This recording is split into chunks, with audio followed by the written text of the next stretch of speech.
Hello, my name is Carolyn, and my project is called I Can Feel the Music. My faculty advisor was Mr. Quitt, and my internship advisor was Professor Swisher. So, let's see if I can move this mouse.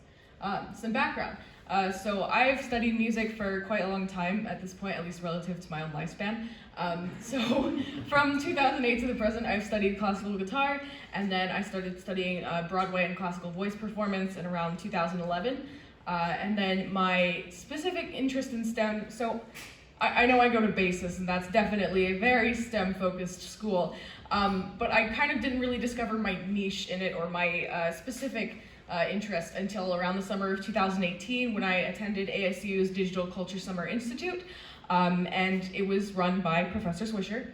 And specifically in one of her classes called Musical Trash, we created musical instruments out of recycled materials. So here in the pictures you can see I'm making a music box out of some cardboard and an old bottle, and then we connected these instruments to a computer using a circuit board called a Makey, and we used some processing code as well, and so I coded it to make it play Do You Hear the People Sing? Because Les Mis.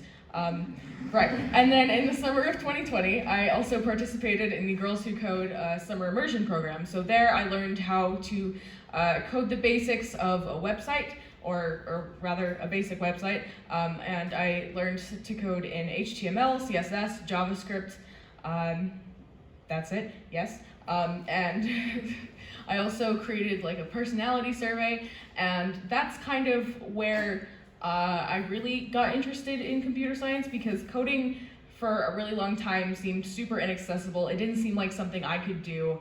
The elective for it was an AP, and I was not about to take an extra AP. So yeah, no thank you. And then also this year, I took a dual enrollment engineering 102 class through U of A here at BASIS, and we did some more stuff with code. We worked with Tinkercad and created some little circuits that did some fun things like play noises. So I was like, interesting. So the engineering goals for this project. I wanted to create a system that would allow anyone to create and interact with music by a computer program which creates music as well as visual cues and projects them onto a larger surface like a whiteboard. This would make music more accessible and possibly inspire more STEM-focused students to engage with the arts, because I was kind of a more arts-focused student that was inspired to engage with STEM. So this brings me to my first initial concept drawing, which is interesting. For sure, not that. That is not the concept drawing. That is also not the concept drawing. My apologies. There we go. That's the concept drawing. No. There we go. We got it. All right. So this is the initial concept sketch that I had. The results of my project didn't really differ from this much. I had a whiteboard and then a classroom projector above it. I ended up not using an external camera because the external camera that I was using gave me some problems, like not being recognized in the computer program I was coding in it, and also flipping the image possibly. But I was able to create a system that projected visual cues onto a whiteboard depending on hand placement. So I ended up just using the computer webcam for that.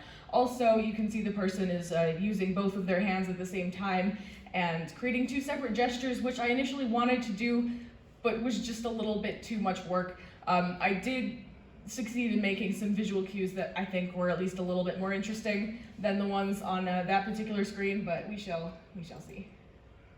So, done with that. Methodology. So, again, other than using my webcam instead of an external camera and not creating harmonies and double visual cues with my program, the project didn't really change much. So, my initial research, I read through some things in the U of A online database, which I had access to as a result of my dual enrollment. I also discussed project goals with Professor Swisher and eventually decided that it would be the best to code this program in P5, which is a JavaScript creative coding library with the intent on making coding more accessible for artists and beginners. I watched a lot of Daniel Schiffman instructional videos. So Daniel Schiffman is a professor at NYU who makes a lot of YouTube tutorials on concepts in P5, ranging from the very, very basics to fairly advanced things. So that was definitely helpful for filling in a lot of the holes in my coding knowledge. I also engaged in some preliminary exercises like this lovely purple snake here. and it's not it's not the best looking purple snake. It's not what I wanted my graphics to look like then. It's not what I want my graphics to look like now. But I did do some things with if statements, and I did some things with variables, and it was just very helpful for like getting into this particular type of coding. So I took some inspiration from interactive exhibits, my goodness, like Aaron Sherwood's Firewall, which is shown in the upper left-hand corner there. It's a sheet of spandex, which is stretched over a frame, and then things are projected onto it, and participants can move around the spandex, they can poke the spandex, and depending on what they're doing, it'll play different music. And then also ASU Synthesis is a giant weather simulator. So here, people are walking around the room and simulating wind direction. You can also do this with pressure points, and the other one is water flow, I believe, and there were a couple of other ones. But yes, that was also very interesting, and both of those were kind of the field that I was going for in my project. So, development and testing. I definitely used the iterative design process. So this basically meant that I made a really bad, really basic version of my program, and then I was like, okay, I got this to work, and then I made a copy of it, and then messed up the copy a bunch, trying to make other things work. And then I finally got that to work, and then I made another copy, and then messed up a bunch of things there, and then got that to work, and did it over and over and over again. So here is a small snippet of some of my versions in P5. So let's go into the preliminary versions, which I say version 1, it was more like versions 1 through 10. These versions, I added my initial graphics and sound. So first I had a circle drawn on the canvas depending on the mouse placement, and the color of that circle changes by mapping green and blue values. As you can see, I've got this lovely little rainbow amoeba in the corner. So mapping green and blue values basically meant that the value of green and the value of blue would change proportional to the size of the canvas in certain areas wherever the mouse is. Also, I had transparency decrease every time the draw function is run. So in P5, there are two functions which are automatically there on the screen in the code before you start adding anything. One of them is setup, and setup runs once at the beginning of the program, and that's how you get your canvas, which is that black thing. And then draw runs repeatedly over and over again throughout the duration of when you press play before you press stop. So every time draw is run, transparency decreases, so that's how it fades into a little blob of nothingness at the end, and then it increases to 100 when the canvas is clicked. Also, I coded 3 polysynth tones to play whenever I clicked the mouse, and this was basically just an excuse to say, hey, I added sound to this. It wasn't what I wanted it to sound like, it still isn't what I wanted to sound like, but it was something, it was a start. So, my later versions, I added hand track, but before I did that, I changed the program to depend on MIDI notes instead of polysynth because I personally think they sound nicer. Also, I used if statements to trigger different arpeggios to play depending on the area of the canvas where the mouse is moving. So in my idea 1 poster or notes document there, you can see the G, E minor, A minor, D, B, C. So that's actually still how I have my screen divided up. So for example, if you have like a 600 by 400 canvas, the mouse would play the G chord if height was greater than 200 and width was less than 200. Another thing I did was I added a transparent black layer every time the draw function executes. So this was because before I had transparency decreasing down to 0, because every time draw was run, it would subtract 0.25 from whatever the transparency value was. This time, I realized that clicking the mouse to restore the transparency to 100 didn't really have a good equivalent hand gesture. So instead, I had another transparent layer be added onto the canvas every time the draw function executed, which results in kind of like a little trail-looking thing that you can see in the bottom right picture. I also added a library called handtrack.js, and that allows the code to access the user's webcam with permission, of course. Yeah. So I could have developed my own copy of hand track, or I could have tried to do something similar. However, I kind of wanted to focus more on the goals of my personal project, which was not creating a hand tracking system, but rather creating a system that used hand track. So I decided to just use someone else's library because it was open source, and why create something that someone else has already done better when you're trying to do different things. Yes, also the circle placement now depends on X chord and Y chord, which are variables from hand track instead of mouse moved. So I initially wanted the hand to determine the mouse placement, and then I wouldn't have to change that. But my advisor informed me that that would have some interesting privacy ramifications, so we decided not to go with that. Yes. And then finally, the change that I had previously mentioned was the computer sitting under the whiteboard and the webcam tracking motion instead of the external camera. But I did succeed in getting the visuals onto the whiteboard, and this is around the time I submitted to the school and state science fair. So, fine-tuning. I say fine-tuning, but this took around 2 months. Yeah.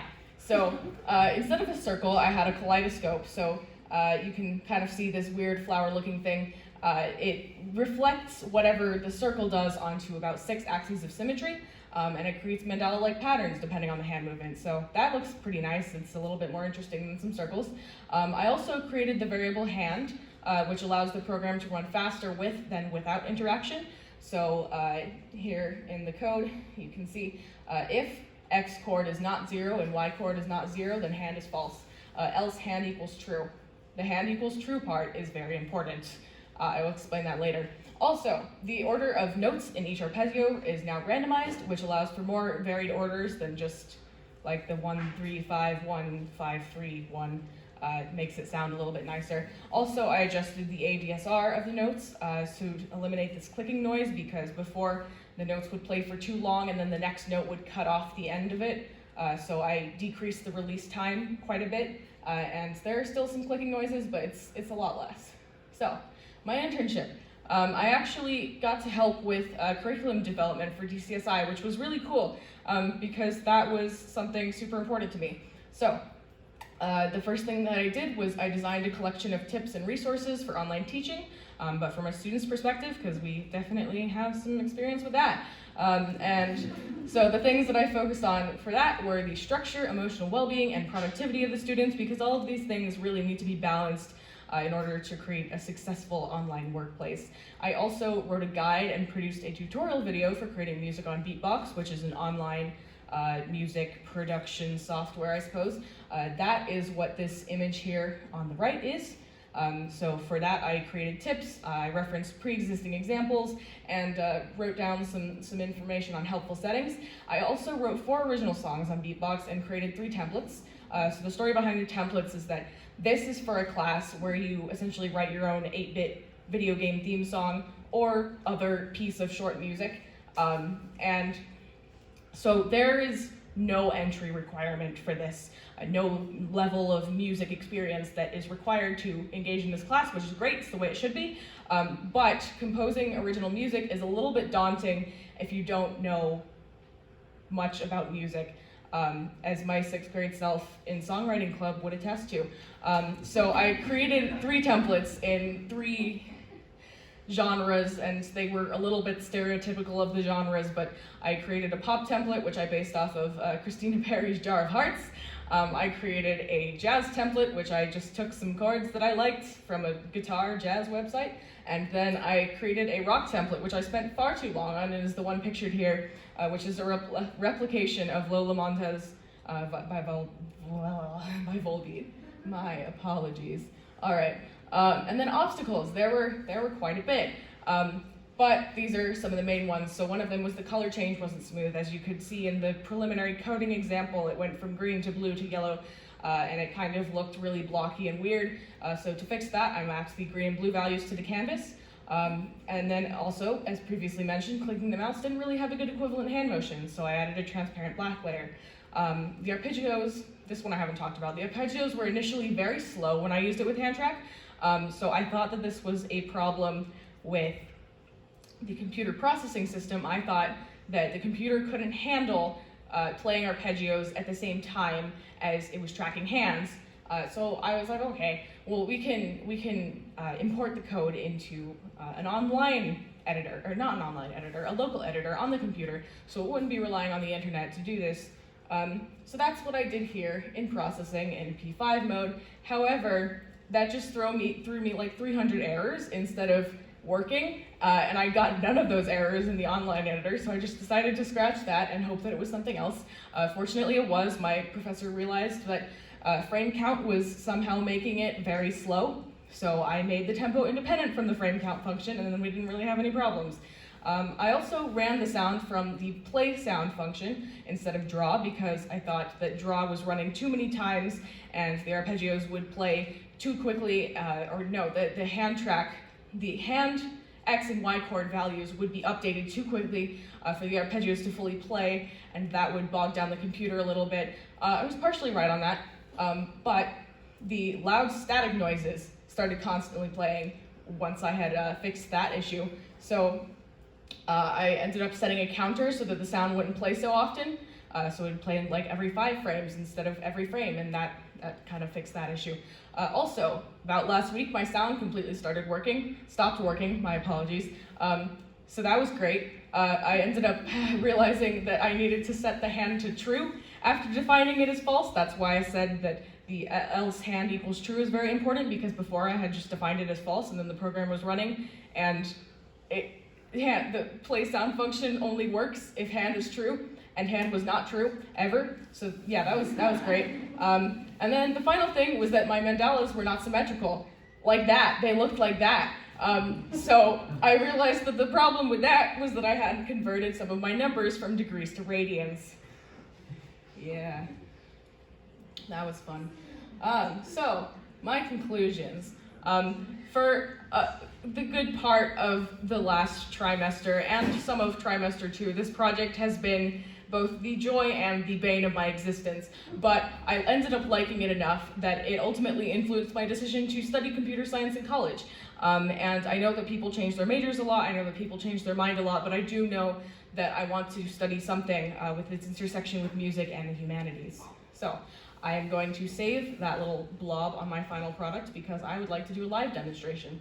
So we'll just go ahead and go into the larger significance. So in the classroom, using this thing, it is a less daunting way to introduce music to children and get them interested in the arts. So it's a little bit more fun than learning how to play the recorder, I would hope. But it's also not as difficult as being introduced to a really complicated instrument and having absolutely no idea what to do with it and thinking just, oh, I can never do this, because that's kind of how I felt about coding, actually. So another way that this can be used is in a museum or a general public exhibition. It removes a lot of barriers to entry to enjoy playing music, and it makes it more accessible, which was one of my engineering goals. Finally, in a COVID-19 world, this would provide interactive entertainment without risking the spread of disease. Because I know that after going to like the Science Center or the Children's Museum, there are a lot of fun things to do, but you also usually get sick. Yeah. Here's my bibliography. Here are my acknowledgements, so thank you to Professor Swisher for all of her help. It was wonderful to be able to work with her again. Thank you to Mr. Quitt for your musical knowledge. Thank you to Ms. Heinzer and Dr. Jennifer Weiler for helping me debug the various problems in my code. And now I believe we will go ahead and do some fun things and do a demonstration of the final product. So, here we go.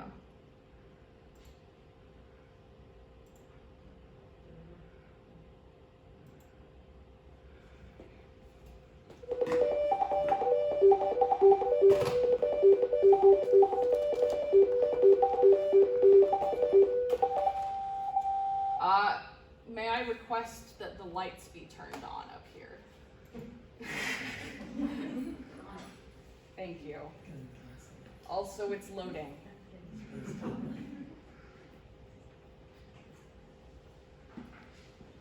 Please stop loading. Oh, that's fun. We love that. Yeah, all right.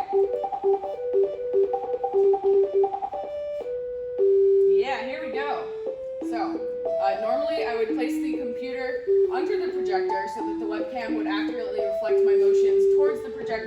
onto the projector to give the illusion of waving your hand around, and it would give motions under it.